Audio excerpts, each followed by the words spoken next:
जय हिंद साथियों, मैं नरेंद्र लिल्लारे स्वागत करता हूं आपका अपने YouTube चैनल लिल्लारे एकेडमी में। इस वीडियो में हम एसएससी सीपीओ 2023 में पूछे गए प्रतिशत से संबंधित क्वेश्चन को सॉल्व करेंगे। इस टॉपिक का ये पार्ट 11 है।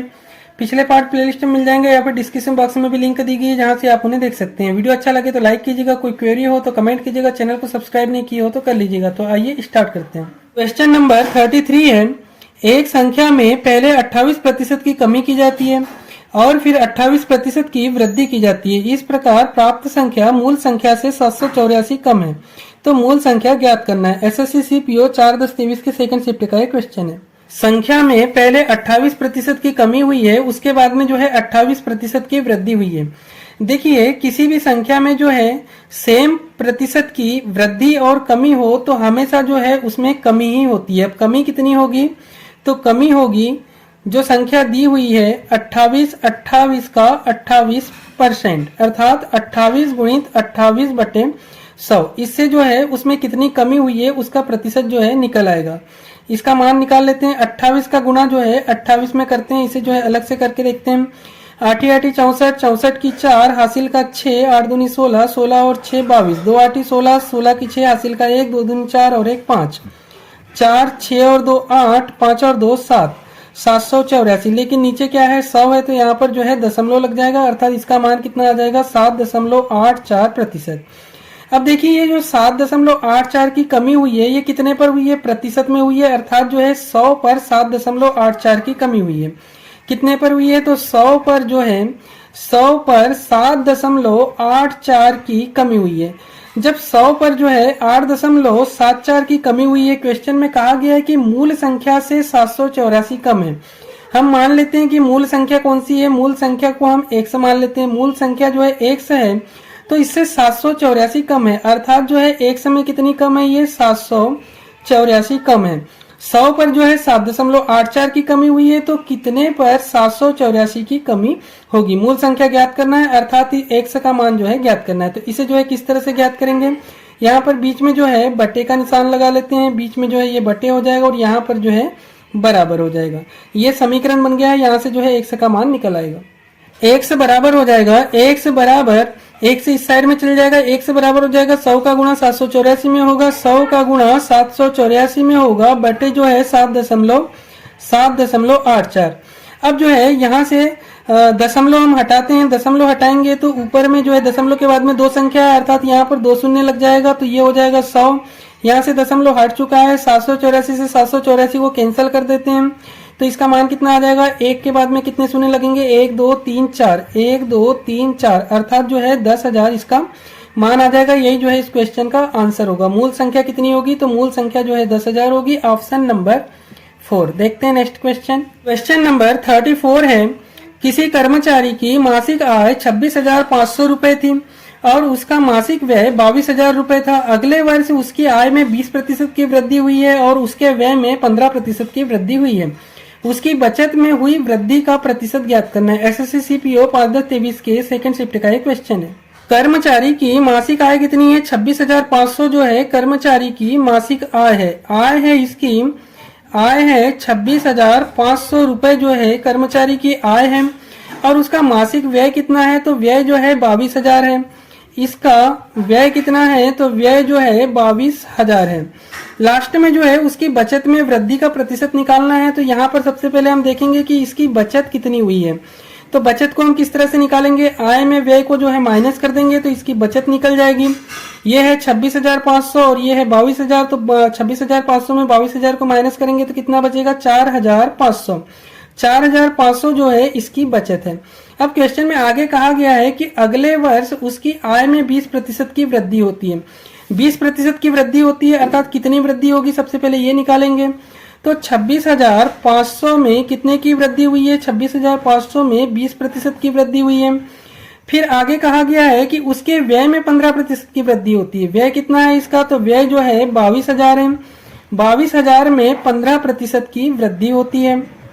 यहाँ पर इस 2 शून्य से इस 2 शून्य को कैंसिल कर देते हैं। ये हो जाएगा 2 पंचे 10, 10 की शून्य हासिल का 1, 2 छक 12, 12 और 1 13 की 3 हासिल का 1, 2 दूनी 4 और 1 5, 1 शून्य छोड़े थे, ये हो जाएगा 5,300। उसी तरह से यहाँ पे 2 शून्य से 2 शून्य कैंसिल कर देते हैं, 15 दूनी 30, 30 की शून्य हासिल का 3, 15 दूनी 30 और 3 33, एक शून्य छोड़े थे, ये हो जाएगा 3300। देखिए इसके आय में वृद्धि कितनी हुई है, तो आय में वृद्धि हुई है 5300 रुपए की, और व्यय में इसकी वृद्धि कितनी हुई है, तो व्यय में इसकी वृद्धि हुई है 3300 रुपए की। तो इसकी बचत में भी वृद्धि होगी। बचत में वृद्धि कितनी होगी, तो यहाँ पर हम आय से व्यय को माइनस कर देंगे, 5300 से 3300 को माइनस करेंगे तो कितना आएगा 2000। 2000 की जो है वृद्धि हुई है किसमें, बचत में। बचत अब इसकी कुल कितनी हो जाएगी, तो बचत को जो है प्लस कर लेते हैं, 4500 से 2000 को जोड़ देते हैं तो ये हो जाएगा 6500। अब इसकी बचत कितनी हो रही है, 6500 जो है इसकी बचत हो रही है। अब देखिए क्वेश्चन में पूछा क्या गया है कि उसकी बचत में हुई वृद्धि का प्रतिशत निकालना है। अर्थात ये जो 2000 की वृद्धि हुई है ये कितने ये जो 6500 की जो वृद्धि हुई है ये 4500 का कितना प्रतिशत है ये निकालना है। 4500 का 4500 का कितना प्रतिशत है, तो यहाँ मान लेते हैं कि भाई इसका जो है 100% है। 4500 का 100% है, ये 4500 का कितने प्रतिशत जो है 6500 है, 6500 है। यहाँ पे जो है वृद्धि का प्रतिशत निकालना है, 100 का मान जो है यहाँ से निकल आएगा। 2 शून्य से इस 2 शून्य को कैंसिल कर देते हैं। यहाँ पे जो है ये हो जाएगा 5 से कैंसिल कर रहे हैं, 5 9 45, इसे जो है 5 से कैंसिल करेंगे, 5 का 5, यहाँ बचेगा 1, 15 हो जाएगा, 5 3 15, ये हो जाएगा 1300।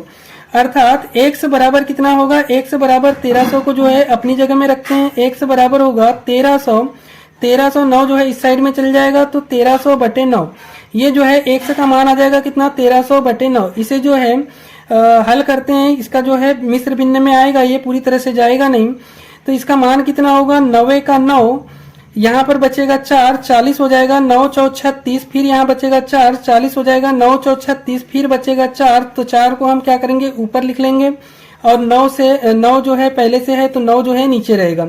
144 सही 4/9 प्रतिशत। लेकिन जो है यहाँ पर प्रतिशत में वृद्धि निकालना है, वृद्धि का प्रतिशत निकालना है, तो प्रतिशत जो है वृद्धि हो या कमी हो ये हमेशा 100 पर निकाली जाती है।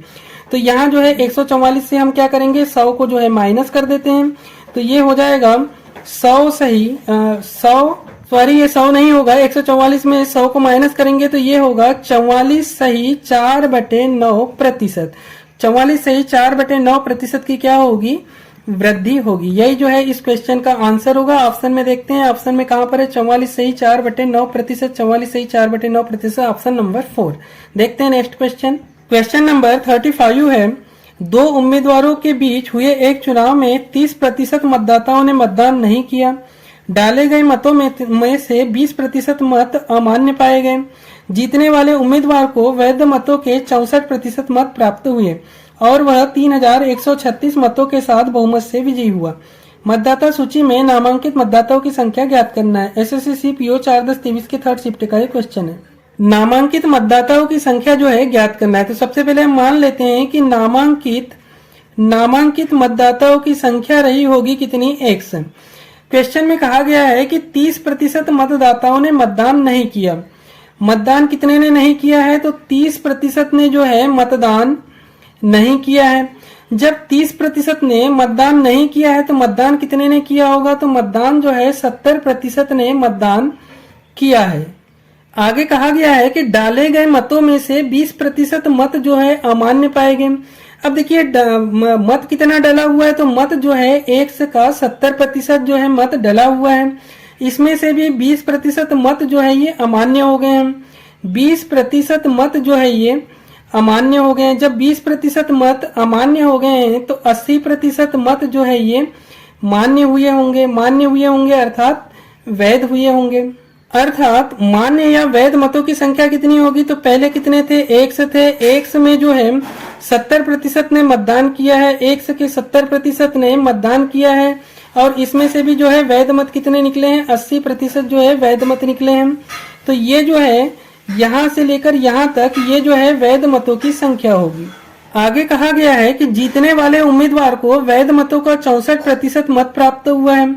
जीतने वाले उम्मीदवार को कितना प्राप्त हुआ है, तो जीतने वाले उम्मीदवार को जो है 64% मत प्राप्त हुआ है। देखिए, जब जीतने वाले उम्मीदवार को 64% मत प्राप्त हुआ है तो हारने वाले उम्मीदवार को कितना मत प्राप्त हुआ होगा, तो 100 में जो है 64 को माइनस कर देंगे, तो 36% जो है ये हारने वाले उम्मीदवार को मत प्राप्त हुआ है। किसका 36%? तो इस वैध मत का 36%। जीतने वाले को जो 64% मिला है ये वैध मत का, इसका जो है 64% प्राप्त हुआ है।